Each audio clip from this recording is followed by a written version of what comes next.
ខូចចិត្តខាងនឹងខ្លួនឯងមិនគួរយកប្រពន្ធក្មេងឲ្យឯងឈឺចាប់ពេកពុនស្រឡាញ់តែក្មេងអាងខ្លួនឯងអានិកជនឥឡូវមកឈឺទ្រមខ្លួនប្រពន្ធក្មេងលេងមួយក្បាច់កាលនៅស្រុកខ្មែរស្លូតណាស់នួនល្អងដល់បានមករស់នឹងបងស្នេហ៍ស្នងឲ្យបងញាក់សាច់មានសិទ្ធិរស់នៅអ្វីក៏បានសម្រេចស្រុកគេច្បាប់ចាយរួចស្រេចសិទ្ធិស្រីហាក់ធំជាងប្រុស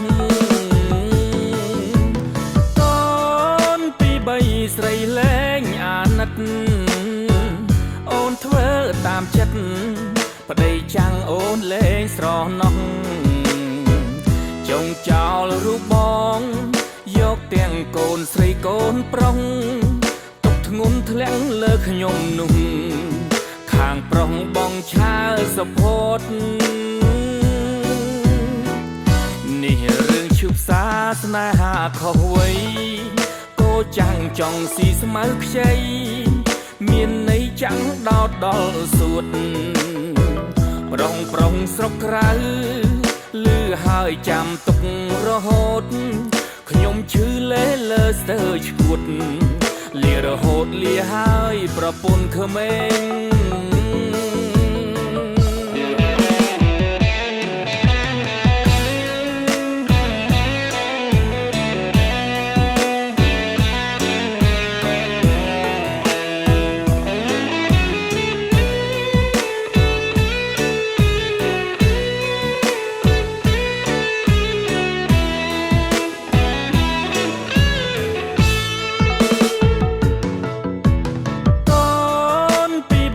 ស្រីលែងអាណិត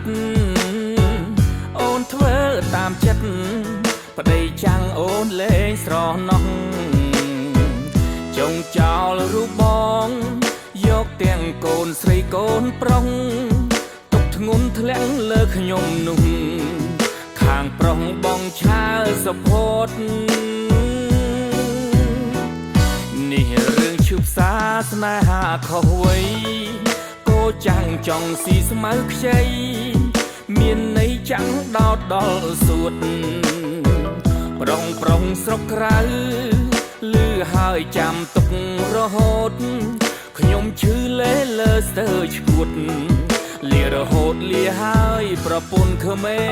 ង